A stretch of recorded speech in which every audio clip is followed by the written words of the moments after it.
Hey YouTube, I know the lighting's a bit different than what you're used to, I just moved, but today will be How to Master Your Inner Devil Part 2.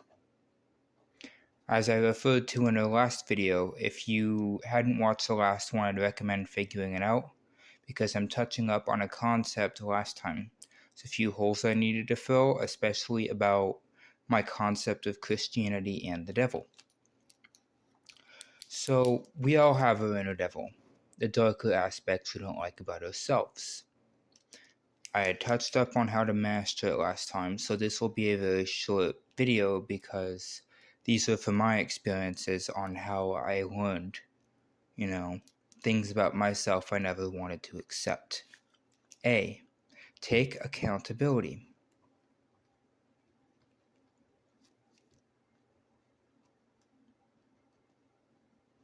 I don't know if I spelled that right. Whatever. So, taking accountability. You'll see, not trying to criticize the whole religion, but I'm bluntly honest.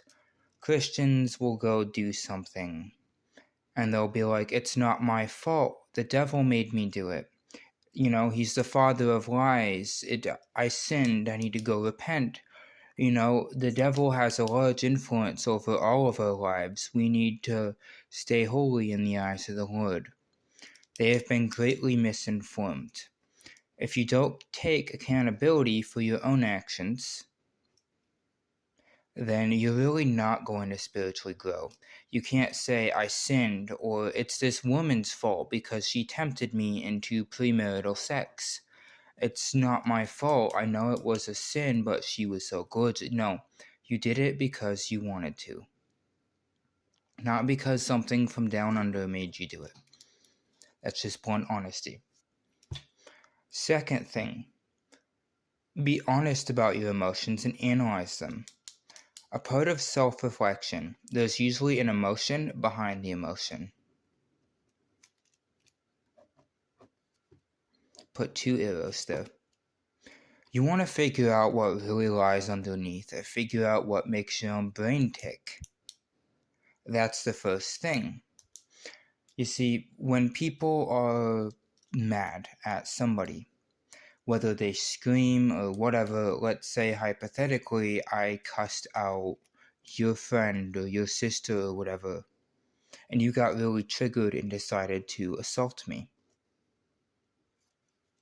When I get hit, damn, that's gonna hurt, but you're gonna feel really good about it. And it's like, it's not my fault they cussed out my sister or my mom. Well, maybe it's not so much the disrespect of your family, but let's say hypothetically it runs deeper than that. Let's say you've had somebody else and a bunch of people call your mom, pardon my language, a bitch or whatever. So if everyone had called your mom a bitch your whole life, me calling it, you'd get fed up. So it wasn't so much that I disrespected your mom, but that's been happening too much.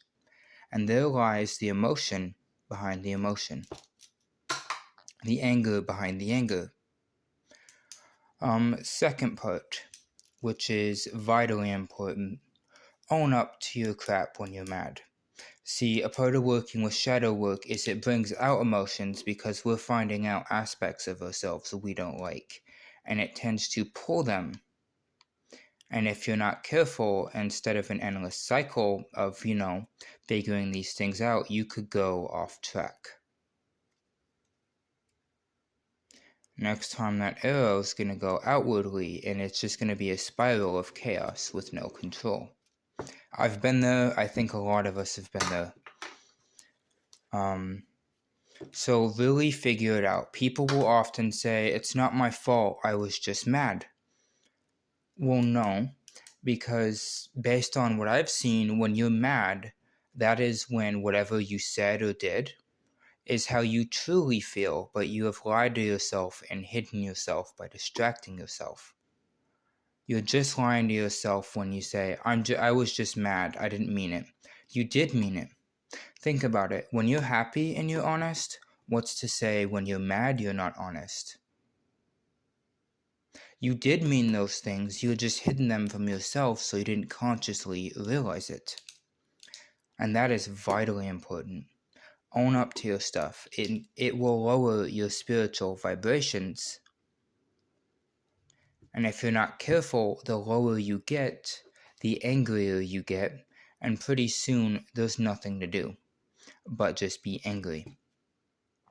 Another thing about your shadows, as I will say, society frowns down on sex as a whole, or drinking, or whatever.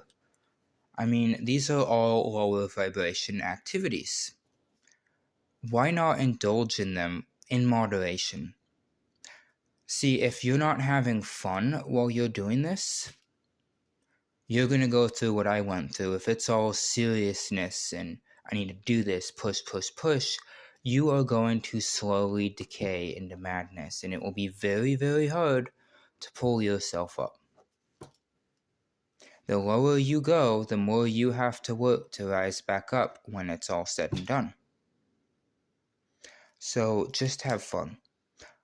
If you're not much of a drinker, fine. If you're not that horny of a person, fine. Just find something that is frowned down on by everybody else, the whole world as a whole.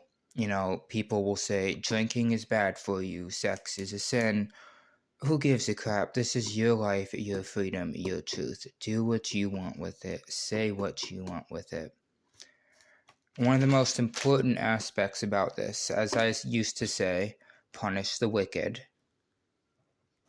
defend the innocent. If you don't indulge in some of these activities, like I said, something fun or something like this, it's not going to be good on you. You see, when it all starts, your shadow does not want to be bothered. Based on what I've seen, it just doesn't want to be messed with. It wants to stay there until you show it you can have fun my way too. And that's kind of something I'm going to try to say here. Sometimes our shadow needs to come out to play. If you don't let it out to play, look at the kid with the toy. If he gets his toy taken, what happens when kids are bored? What do kids do when they're bored? They start crap. They're very mischievous when they're bored. They find something annoying and very mischievous to occupy their time. So they take it out to get their parents' attention or anything to fill that void. So if you don't find some kind of outlet to let your shadow out to play, it will play with you. It will play with you like a porcelain doll. And it becomes the ultimate puppet master. It's got you on these strings. That's where emotions like fear come out. Fear, anxiety, any negative emotion, depression. It will play with you, so find some way to entertain it while you're doing this, because your shadow, based on what I've seen, tends to get a lot more agitated. When these things get agitated, they get very angry. Now, I'm more so referring it to darker halves of ourselves we don't like. Your shadow will get agitated. It's like waking a sleeping bear. It's like, no, I don't want to do it your way. I want to do this my way. It's very stubborn. You basically got to pick, pry, and prod at it. Say, it'll be fun. It'll be fun. It'll be fun. Hey, do you want to hurt somebody? Let's go find a bully. Worm your way into their head, but do not hurt the innocent. Or want to go have fun? We just did that today. Thank you for showing me truths about myself I neglected. I myself used to lie. Steal. Manipulate. I was a narcissist. But when working with my shadow, see, the alchemy is the art of equivalent exchange. What you give, you should return, or it returns back. So for my shadow telling me, you're a piece of crap, change these things, it showed me this, I felt like I needed to reward it. Think of it as a child or a kid. It did a good. It did not do a no-no. So you need to reward it. Hey, what do you say we go to the bar and pick up a girl? Your shadow, this is all not really actually talking to it, but just an example. It's like, hey, let's go drink. May as well. I deserve it. Therefore, kind of treat your shadow like your friend, not your enemy. Think of it as a separate person while you're doing it, but also the same as you. It's kind of twisted, but think of it as the same person, but separate. Like, hey, let's go have a drink and pick up some honeys. I think after showing me I used to lie, steal, and manipulate, it's the least I could do now that I know what to change. Think of it like your friend that you're trying to help get better. Let's say your friend's an alcoholic or a druggie, someone you're trying to help grow sober. Therefore, it needs to be rewarded for, showing you aspects. These are secrets that we don't tend to figure out until we work with it. Dance with your shadows, don't fear them. If the thing gets out of check, grab it by the balls. Just say that's a no-no. Which grabbing it by the balls is not easy. That's where this gets very complicated. If it gets out of check, I actually used to mentally torture myself in a certain extent to train it. Now, I know a lot of people will say that's not healthy, that's not safe, that's not this, that's not that. I know it's not healthy, but shadow work's not a fucking cakewalk. So I used to mentally torture myself until I would break down and cry, bitch, whine, be angry. Because that's where the repressed emotion I'm holding is coming out. And that's what I mean by grabbing your shadow by the balls. Just say, you fucked up, now you're gonna pay the consequence. You consciously need to sit there and look at how much of a fuck up you are. Mentally torment yourself for a while, and slowly it will start to train your brain to do better.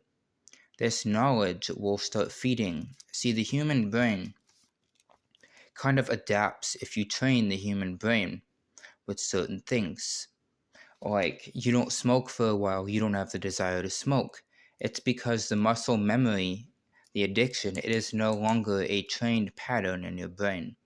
So if you train it that it's doing wrong and it needs a timeout or it needs to be punished, then naturally it will start to understand. These are very extreme methods, but they are very effective on self-discipline. Like, you were out of line, that person was not a bully, and you punished them. Shame on you. You sit there and look at everything you've done. I used to sit there and think, look at you, you can't find love. You don't have any friends left. You push people away. You're a failure. You're this, you're that. Look at how messed up and trashy your home is. It's no wonder all your friends view you like a joke. It's no wonder your dad used to hit you, this, that, whatever. And I would obsess on these things for a very long time until I would break down in an emotional breakdown.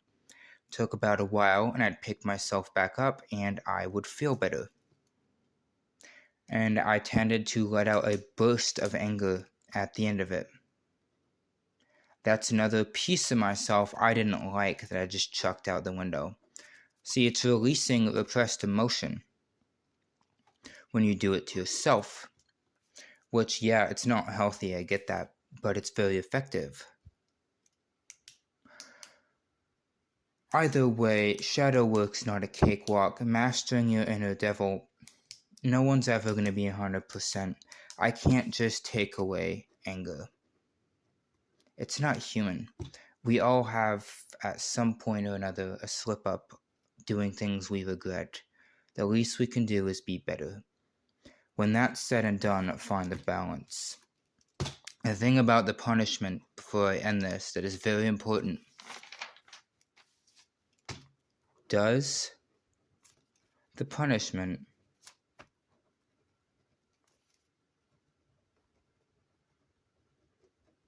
fit the crime?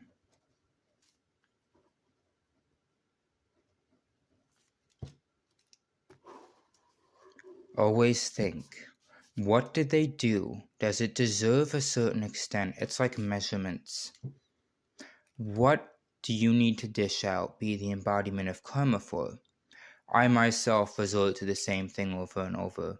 I'm multiple empaths compiled into one, dark empath included. Instead of using it for my own personal gain, I found another outlet. With our gifts, we have to find the proper outlet for each one, or it will not be utilized properly.